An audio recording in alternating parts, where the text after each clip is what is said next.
All right, so we're winding up our angel series, but we'll actually have one more angel visitation after Christmas. This year we get the second story from Matthew where Joseph is visited by an angel and they flee to Egypt. But this is the last one for Advent. Our first week we had the story about Zechariah, right? And he had misgivings about this news that he received from the angel that he was going to be a father in his old age. And he was given the gift of stillness or silence to witness God's promises coming true. And then in the second week, we heard about Mary, right? And she was confused because she's a nobody. And God had chosen her for this very important task. And she was given the gift of wonder, that God works in mysterious ways by doing his will through ordinary people who are capable of extraordinary things. And then last week we heard about Joseph, and he was very troubled because he had heard that his fiancée Mary was with child, and the child was not his. And he was given the gift of peace, to know and follow God's call to be Mary's husband and to be this special baby's father. And this week we have shepherds in the fields at night, right? And they are caught off guard. In the middle of their night shift, they have some very strange visitors. How many people here have ever worked night shift? A couple of you. What are some of the challenges of night shift? Staying awake, right. Physically, it is challenging to be awake at night, period.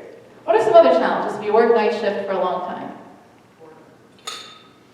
Boredom. Oh, eating too much. Socializing, yeah. It's tough, right? Because you're awake when everybody else is asleep, and you're asleep when everybody else is awake. It's a challenge to connect with those people who are on a normal schedule. When I was growing up, I was very young, before I even started school, my dad went back to college.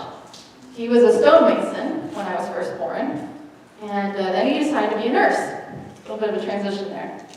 And when he went back to school, since he had 2 young children and a family to feed, he worked at the same time as going to school. So he would go to his classes in the evening, and then he would work overnight at the hospital. And then he would be asleep during the day. I can remember as a child, as a small child, having to be quiet because Daddy was asleep. And how challenging that was. And I can also remember, because I was so young and because he was working so much and doing these classes and studying, I didn't really see very much of him. And I even became a little estranged from him because I was such a little child. You know, it doesn't take long for a little child to kind of forget somebody. And so he had to be real purposeful once he finished his schooling and was working, more regular hours about rebuilding his relationship with myself and my brother. And that was a real sacrifice that he made to finish his schooling and be able to transition into this new career. And there's other sacrifices, of course, that people who work night shift, not just the social ones and the physical ones, but often if you're working for a company that's open during the day, there's less people there during the night shift, right? So if anything happens, any challenges arise, you don't have as many people to support you in meeting that challenge. And then some jobs that are night shift don't pay very well either. So here you are making all these sacrifices and you're not even getting good pay. That's the case for the shepherds. The shepherds that we hear about in today's reading, they most likely did not own the sheep they were watching or the land where they were grazing. They were just workers, hired for the night shift. And they may have gotten a very small wage, or they might have been slaves even, and not received any wage. And so it's curious, isn't it, that God chooses this particular audience, essentially very poor people who would have been kind of ignored, outsiders from most others, to deliver this special good news. Why do you think God would choose shepherds working at night to be the recipients of this good news? What do you think that means? Just What does that say? They were in the line of David. You think? Of Mary and Joseph. But what about the shepherds? That's what I'm asking. Mary. The shepherds, yeah. You're right. Mary and Joseph were in the line of David. Why would God choose these people? What does that say about who God is? Why not go to King Herod and tell him? Well, we know he's bad news, right? But why not tell somebody important? Jesus was born for everyone, not just the higher-ups. Tasha, you had an idea. The salt of the earth, quite literally. They're the, like Barb said, they are the people, they're the common, the people who spread the word faster or more. Possibly. Or not. Maybe they're good gossips. No, but I mean, It would be more profound coming from them. Well, you could argue as well that if somebody important received the news, they might be listened to more than somebody with a shepherd. And humble. Why do you think I would choose somebody who's humble?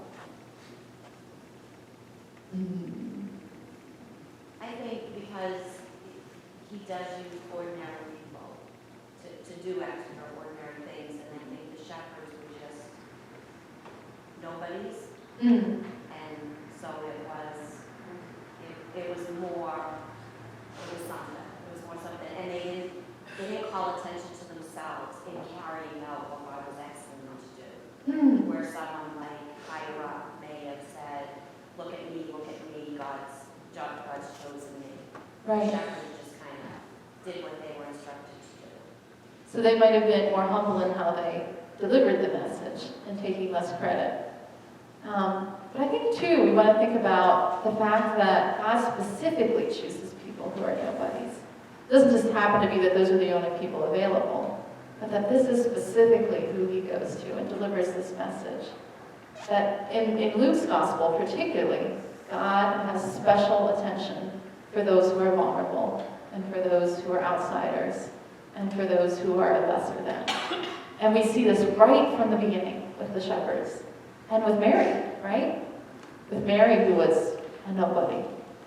We see this right from the beginning, that God is working through these ordinary people. And that God appears in kind of curious, unexpected places, right? Good news comes in curious, unexpected ways.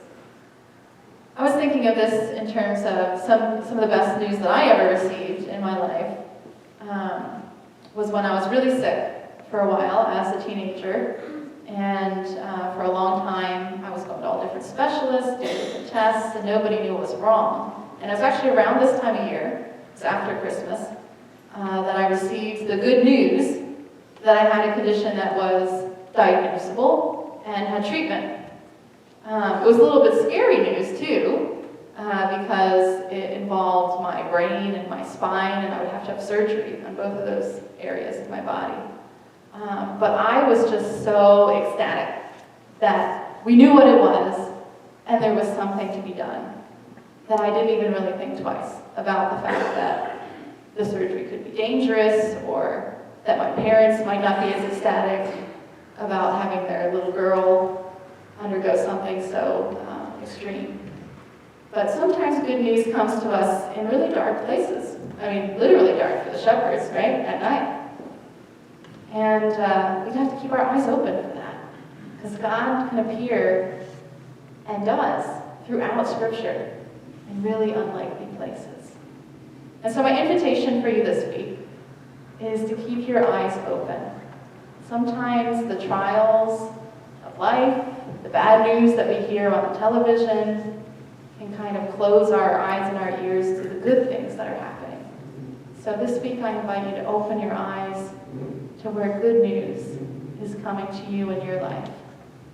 What signs of hope and new life are God sending?